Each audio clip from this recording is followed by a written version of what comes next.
Imagine करो एक ऐसी जॉब जहां एक दिन का पेमेंट इतना होता है कि आम इंसान सोच भी नहीं सकता। समंदर के बीच फ्री रहना, दुनिया से दूर, और काम सिर्फ एक लाइट हाउस संभालना। सुनने में पीसफुल लगता है, लेकिन प्रॉब्लम पैसा नहीं है। प्रॉब्लम है वो तन्हाई, वो तूफान और वो अंधेरा जहां कई लोग मेंटली ब्रेक हो गए।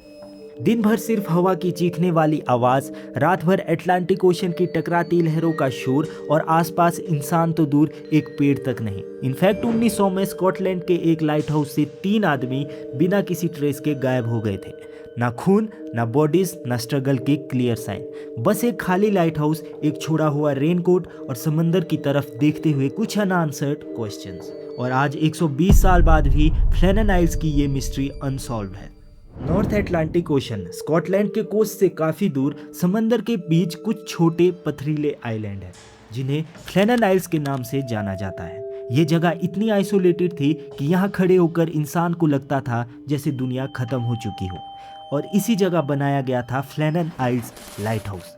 पर्पज सिंपल था, डेंजरस रॉक से शिप को बचाना। लेकिन लाइट हाउस कीपर की लाइफ कभी सिंपल नहीं थी। महीनों तक आइसोलेशन, बाहर वायलेंट स्टॉर्म्स और अंदर साइलेंस। कई बार सप्लाई शिप वीक्स तक नहीं आ पाती थी। मतलब अगर कुछ हो जाए तो हेल्प आने की कोई चांस नहीं। और धीरे धीरे ये तन्हाई इंसान के दिमाग के साथ खेलना शुरू कर देती है। आज भी साइकोलॉजिस्ट मानते हैं एक्सट्रीम आइसोलेशन एंजाइटी, हेल्यूसिनेशन और इमोशनल ब्रेकडाउन्स ट्रिगर कर सकती है। और इमेजिन करो रात के 2 बजे और बाहर तूफान चल रहा हो, 50 फीट ऊंची लहरें पत्थरों से टकरा रही हो, और तुम एक छोटे से लाइट हाउस में कंप्लीटली अकेले हो। सिर्फ डार्कनेस, सिर्फ ओशन, सिर्फ डर। दिसंबर 1900, फ्लेनन आइल्स लाइट हाउस पर ड्यूटी कर रहे थे 3 आदमी, जेम्स टुकात, थॉमस मार्शल और डोनाल्ड मैकआर्थर। तीनों एक्सपीरियंस्ड लाइट हाउस कीपर्स थे। रूटीन सिंपल थी, लाइट को ऑपरेशनल रखना, वेदर ऑब्जर्व करना और शिप्स को गाइड करना। लेकिन फिर 15 दिसंबर के बाद कुछ अजीब होने लगा। पासिंग शिप्स ने रिपोर्ट किया कि लाइट हाउस की लाइट विजिबल नहीं थी। ये अनयूजुअल था, बहुत अनयूजुअल, क्योंकि उस डेंजरस कोस्ट लाइन पर लाइट हाउस का बंद होना डायरेक्टली शिप्स की लाइफ को रिस्क में डाल सकता था।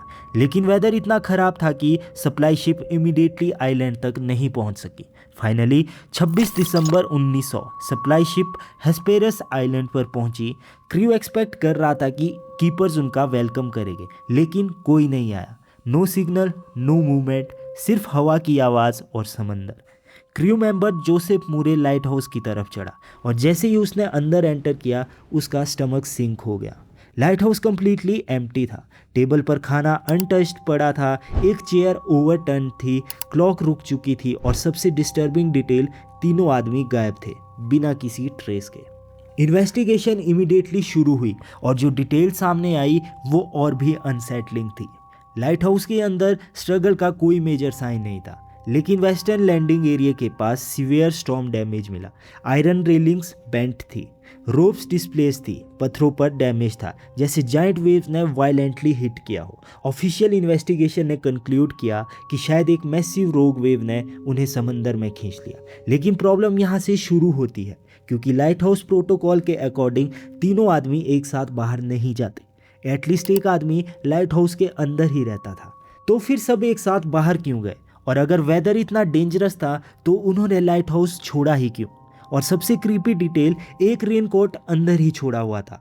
मतलब तीनों आदमी में से एक बिना प्रॉपर प्रोटेक्शन के बाहर गया था। एक्सपीरियंस लाइट हाउस कीपर ऐसी गलती कभी नहीं करते।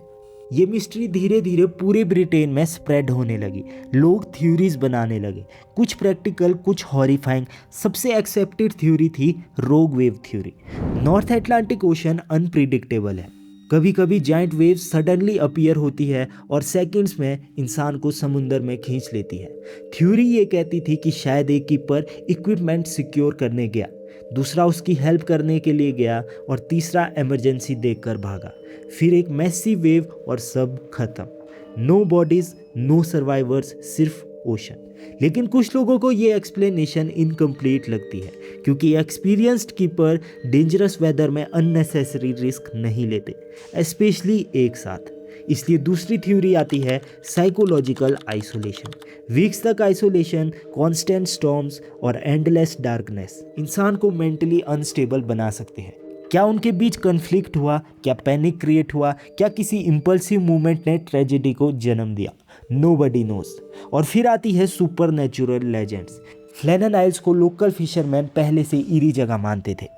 कुछ लोग कहते थे रात में अजीब आवाज़ें सुनाई देती है, कुछ कहते थे आइलैंड कर्स्ड है। ऑफ कोर्स इन बातों का कोई हिस्टोरिकल प्रूफ नहीं है, लेकिन जब 3 लोग हवा में गायब हो जाए तो इमेजिनेशन और फियर फैक्ट से भी ज़्यादा पावरफुल हो जाती है। आज भी फ्लैनन आइल्स लाइट हाउस खड़ा है साइलेंट कोल्ड अटलांटिक हवाओं के बीच, और जब रात को तूफान आता है तो लोग कहते हैं समुंदर की आवाज़ अलग लगती है, जैसे वो अब भी कोई राज छुपा रहा हो। जेम्स टुकात, थॉमस मार्शल, डोनाल्ड मैकआर्थर, 3 नाम जो एक दिन सिंपली डिसअपियर हो गए। शायद एक रोग वेव ने उन्हें निगल लिया, या शायद फ्लैनन आइल्स ने उन्हें कभी वापस जाने ही नहीं दिया। और सच क्या है वो आज भी सिर्फ समंदर जानता है। उम्मीद करता हूँ आपको ये वीडियो अच्छी लगी हो, तो प्लीज़ वीडियो को लाइक, शेयर और सब्सक्राइब करें।